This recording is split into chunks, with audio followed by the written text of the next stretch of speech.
Here's one thing that a lot of guys I never hear talk about when you got a lot of equipment. Y'all see this right here? These are tags for trailers and trucks. And yeah, so, you know, I never hear nobody talk about these things right here. So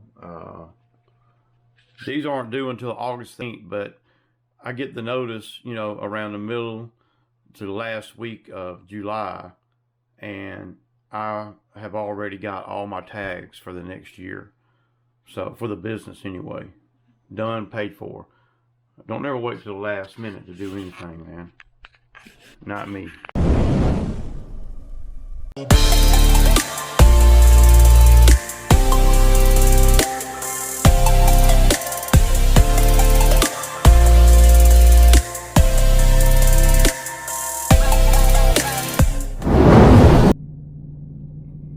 Good morning, y'all. It's Saturday morning. I'm solo today. I'm just gonna go out here and get it. I got what 3 to do. One of them is 150. The other 2 are 60s. So 270 bucks. You know, they're up there. They're on this side of my house. When I get right here, when I pull out of my neighborhood, and I get right here to this intersection right here, excuse the truck, kind of dirty. I've been over there with the Bobcat. See, either I'm gonna go that way, which is south, or I'm gonna go this way, which is north, and that determines everything. That's how I route. This is the point right here where we're gonna know which way we're going. I'm going north today because Zach lives that way, but if I'm going this way, Zach can't get a ride if the routing is this way. I got the big 14-acre cut tomorrow. I'll have Zach and Katie out there tomorrow, hopefully. Y'all saw yesterday where we got the rest of those trees up over there at the bamboo site, and there's a lot of stumps to get up now. I may wait until after I get the new skid steer, because once I get the new skid steer, then I'm gonna buy well, I'm thinking, you know, I don't know how much I want to spend. I may buy a stump grinding attachment, and that'll be pretty sweet to have on the front of a skid steer. Then you don't have to, well, you don't have to get off the skid steer. I ain't trying to work hard. I'm trying to let the machines do everything. So I ordered another little tool from Milwaukee. It'll be here on Tuesday, they said, and I will do a little review on it. It'll be it's the 8-inch one-handed hedge trimmer, 12 volt. So I ordered it last night.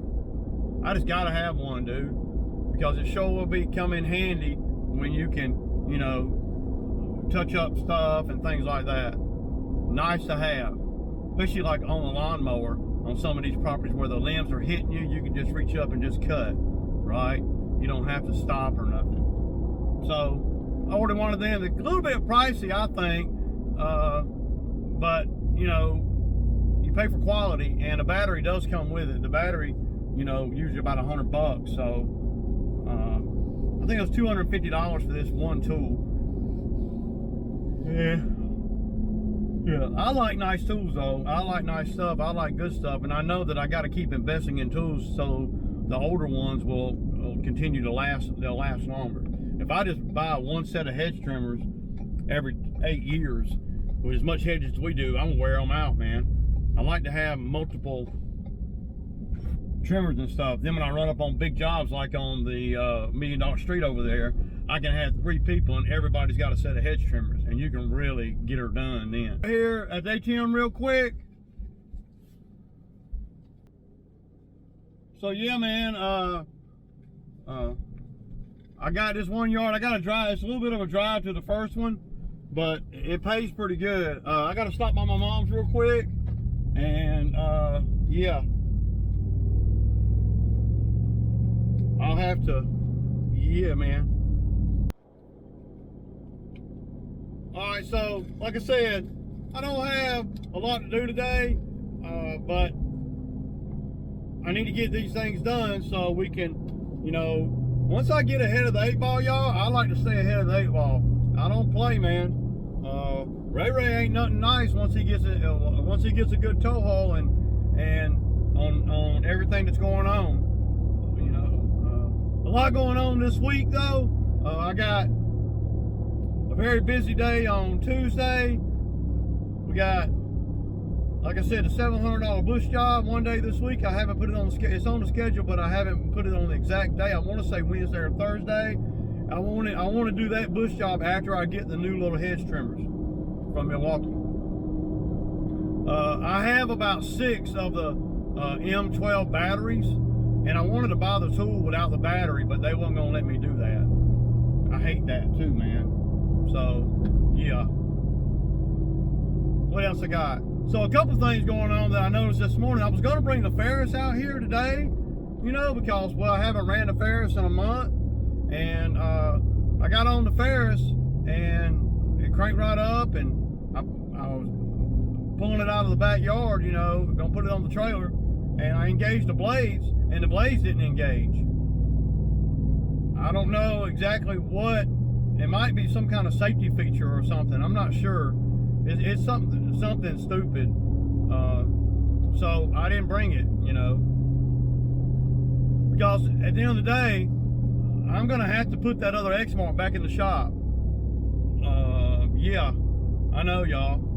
I know. It's something's up with it. I mean, the X-Mark, and this is the X-Mark that I redid the deck on. It's the X-Mark that's got a Kohler 35 horsepower fuel injection engine on it. The engine only has 700 hours on it, about 710 hours on it. So it's still under warranty. I mean, I don't know, dude. It's running terrible though. It's not just surging, it's just running bad, like almost like it's got a cylinder bad or something, dude. I don't know. I mean, I know it don't have a cylinder bad because it still cuts, and it's not like half power or nothing. I have had these mowers over the years, not recently, where the engine, you know, the twin cylinder, where it'll just all of a sudden lose power and like only one cylinder's running. Now, if that ain't the case on this mower, I don't really know exactly what's going on, but I'm leaning toward it being an electrical issue. But if you're me, you can hear it, and it's sounding like it's misfiring. I mean, but I don't think it's technically misfiring because it straightens up. I don't know, man. I just don't know enough about engines and stuff, and all the engineering behind it, you know. I just know that I dumped about $700 in it a month and a half ago, well, not even a month ago, to get it all fixed, and it ain't fixed. So I will be calling the dealer, and I will be taking that mower back over there. Gonna mess around with me, and I'm gonna end up having to buy another mower, dude, because I ain't gonna keep playing like that. And there's nothing more irritating to me than having a mower that when I'm on it, it starts spitting and sputtering. You know, it's very irritating because you're not able to get the consistent power. You know, because it's going up and down. You know, and it ain't doing it all the time, but it's doing it slowly but surely. I don't know.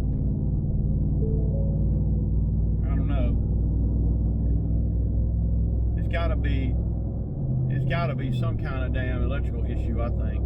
The battery light is flickering on and off too. And everything that they've done to it, I don't know for sure, everything they've done to it other than the starter is didn't need doing. And that's the biggest problem that I have what's messed up is if I take it back over to the shop, then I don't have the mower. See? And this time of year, you don't hardly have time to be playing like that. I don't. So tomorrow we're gonna be pushing that mower out there on the 14 acres. I thought that I would take the Ferris, but by the time you get to this point in the year, all the little things, I don't know what's going on with the Ferris. I'll look at it this afternoon, and if it's just gonna be a switch or something, it ain't gonna be nothing major. That Ferris runs like a champ. So I was watching Countryside over there. You know, big shout out to Countryside. You know, they bought that. He bought that Ferris mower. I guess it's a high-end homeowner, entry-level commercial mower that Ferris they bought. And dude only gave $1,500 for it, man. I'd give him $2,500 for it right now. I mean, dude. See, Ferris makes a good mower, man, and don't be surprised, y'all, if the next mower I buy, zero-turn mower I buy, ain't a Ferris 61.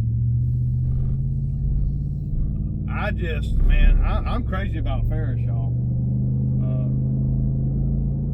I was looking forward to running the Ferris over here today, you know, because they're just so well built, and they're just so smooth. And Ferris is not scared to put a powerful engine on them. I mean, they got the damn stand-on mowers where they got 35, 37 horsepower engines on them. I bet you can't get an Exmark mower with a stand-on with that kind of power on it. I bet you can. I don't know for sure. I don't know.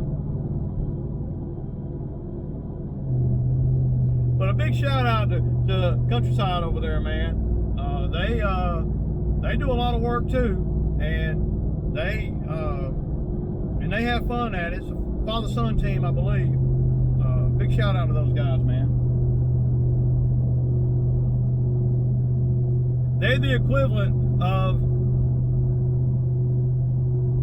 a northern redneck. Like down here, I'm a southern redneck, right? They a northern redneck.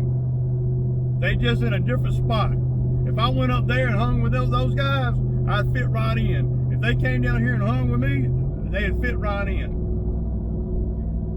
You know, they have fun too. So yeah, I like those guys, man. They work hard and they live good, man. So we had a good week, y'all. Y'all know that. I don't know exactly how much money we made this week, but we did really good. One of the better weeks, not the best week, but one of the better weeks. Yeah, one of the best weeks as far as stress goes. And that's important if you're me. Very important. See, I can't never seem to find a time to take a day off, but the way Bobby's been running, y'all, I don't know, dude. Bobby, boy, y'all see, man, what the hell, Bobby? Bobby's a man. But I'll basically be able to use the money that I made over there at the bamboo site for the concrete slab. That's basically going to cover the concrete slab. And there's a lot more work over there to do. 20-foot by 40-foot concrete slab is going to be a game changer, because it's going to allow me to park my stuff up on top of it and be able to design a building, right? I don't know if any of you guys know this about me, but I was an AutoCAD drafter designer for 6 years for an engineer, and so with that being said, I know, and I built decks and stuff, and fences, decks, dog houses, you name it, man, for years.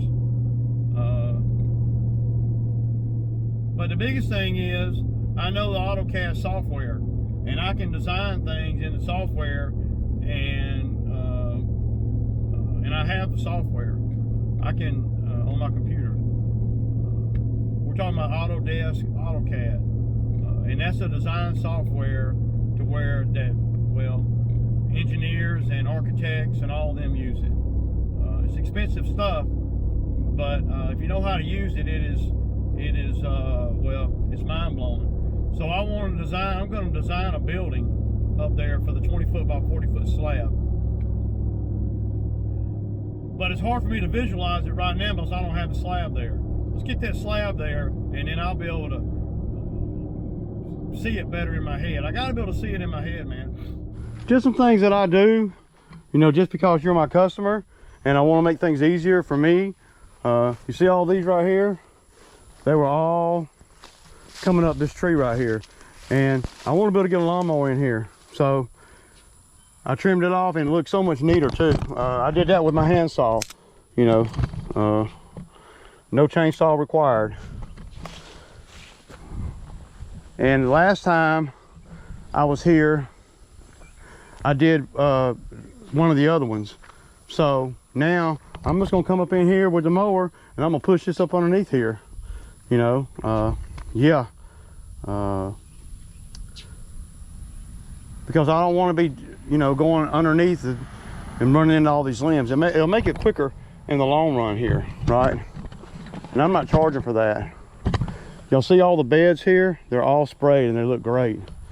Y'all see where I done weed eated the whole driveway? Now I'll use the mower to clean up some of this. I see a few little spots I need to weed eat there, right there. So let me grab a weed eater, and if I weed eat it after I got done mowing, well, I'm not as fresh, right? But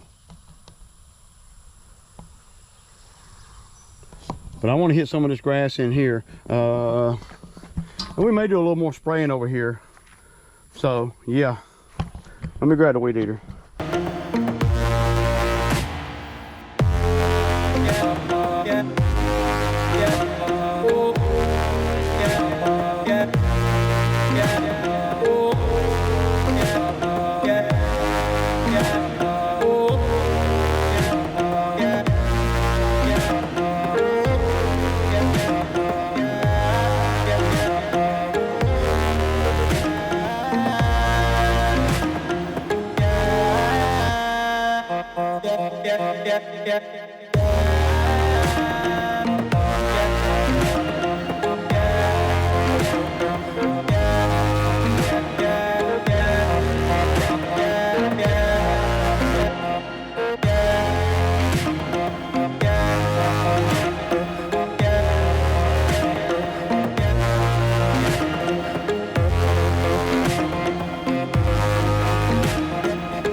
I got the first one done here.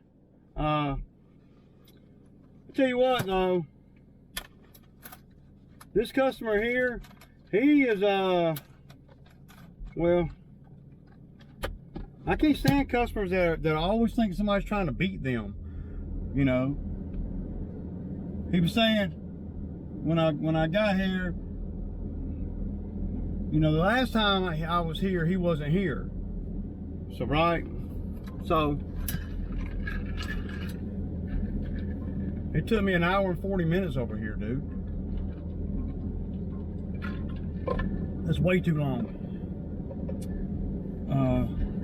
This one right here is borderline help. If I had a bunch of yards to do today, then I would have brought help over here, because it's just so much to mow, and you know, and one mower can only do it so fast. But this customer here, he's like, just think always thinking somebody's trying to get him, man. And I'm like, finally, when I got here, I was like, well, I was like, you know, when I got here, it was friendly conversation, you know, how's it going? How you been? Blah blah blah. So I'm doing good, doing good. That's what he said, you know. So he said, I said, well, I see the spray's working pretty good over here, right? He said, yeah, well, where you sprayed at? And I'm like, say what now? He said, well, you said you sprayed everywhere, but it doesn't look like it. And I'm like, dude. Finally, I got kind of nasty. I was taken aback by it, because the weed killer looked like it was working pretty good, from my perspective, of course.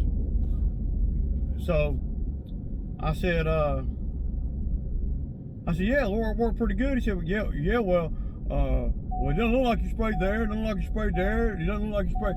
I said, well, the good thing about it, man, is I ain't charging you to spray. So, there's that too. So, so sometimes the weed killer will take better in certain situations than others. I said, but the thing is, any weed spraying I do over here is helping you, and I'm not charging you. And then I said, I sprayed all this right here. Oh, no, I sprayed all that. I said, well, you wasted spray because I sprayed it before you did. I don't know, man. I just get irritated, man, when these customers come at me sideways when they think that somebody's trying to beat them. Man, I ain't got to beat you, dude. He gonna fuck around, and I ain't gonna want to be. I'm not even gonna want to do the property no more. I mean, he's on the cuff already. But he's made a couple sideways remarks, a couple times since I've been doing the property. Maybe that's why he can't. He doesn't have he's having a hard time keeping a landscaper. I don't know.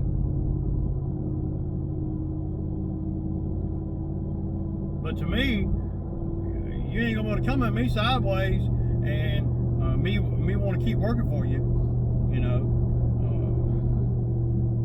especially on something like that where I'm not even charging him for that. And then he's trying to say, well, I thought you was gonna trim the lower pedals, every month. I said I maintain about 100 lawns, and I don't trim anybody's lower pedals every month. I don't never remember saying that. I know I didn't say that. There's no way that I would be trimming bushes every month and lock it in. And he was acting like I was supposed to trim lower pedals included in the 150 for the lawn. And I'm like, no, man. Customers out here, dude, they'll tax you, man. He can't stand it that I come over here and in an hour and some change solo, I'm making $150. He can't stand it. So he's going to try to find something, and those are the customers that I get rid of. I ain't going to leave him high and dry, but he's going to have to back off, or I'm going to quit doing the property. And then he's going to be telling the next landscaper, well, the dude just quit coming. He just stopped showing up. Well, there's a reason why guys like me stop showing up, and a few of them are really glaring. Number one reason why a landscaper stops showing up is to cut your grass. You playing games with the money and ain't making no money. That's the number one reason. Number two reason, and closely right there with number one, is you fooling with the timing. That's why he quit. That's why he quit showing up, because it ain't worth it to him. And number three, all the crying about things that you're not paying for him to do. Those are the top three reasons why a landscaper just quits coming. Just stop coming. I don't know what happened to him. He won't answer my call. That's why. I'm pulling up to the sandwich shop.